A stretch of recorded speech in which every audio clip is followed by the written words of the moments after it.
Samantala, dinagsa ng mga deboto ang Quiapo Church para mag-alay ng panalangin sa Poong Nazareno para sa mabuting kalusugan at kaligtasan ng kanilang pamilya. Kasama din sa dasal nila ang pagkakaroon ng kapayapaan ang bansa. Si J.M. Thompson sa sentro ng balita. Buo ang pag-asa ng ilan nating kababayan na magiging maayos ang sitwasyon ng bansa sa kabila ng mga hindi magandang pangyayari. Nariyan ang gulo sa labas ng bansa na hustong nakaaapekto sa ekonomiya ng Pilipinas. Ang ingay sa politika at ang kabi-kabilang mga trahedya. Hindi pa man sumisikat ang araw kaninang alas 6 ng umaga ay dagsa ng ating mga kababayan para manalangin ngayong Biyernes, araw ng pagsamba ng mga deboto ng Poong Nazareno sa Quiapo Church.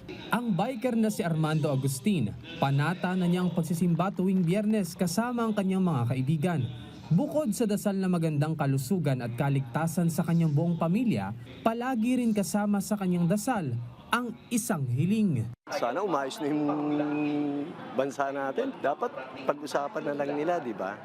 Kung sakali man, ang apektado yung mga yung mahal yung bilhin, para naman lahat masaya.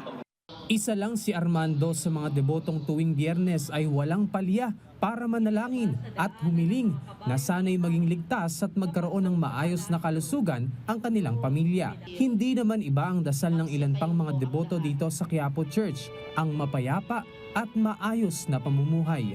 Batay naman sa homily ngayong umaga, sa dami ng problema na kinaharap ng ating bansa ngayon, maraming bagay ang pumapasok sa ating isipan.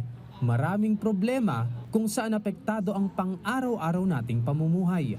Kaya naman ang payo ni Father, sundin natin ang nais ng ating puso at ang nais ng may kapal. Nang sa gayon, makamit ng bawat isa ang tunay na kapayapaan, hindi lang pansarili, kundi para sa kapakanan ng bayan. J.M. Thompson, para sa bayan.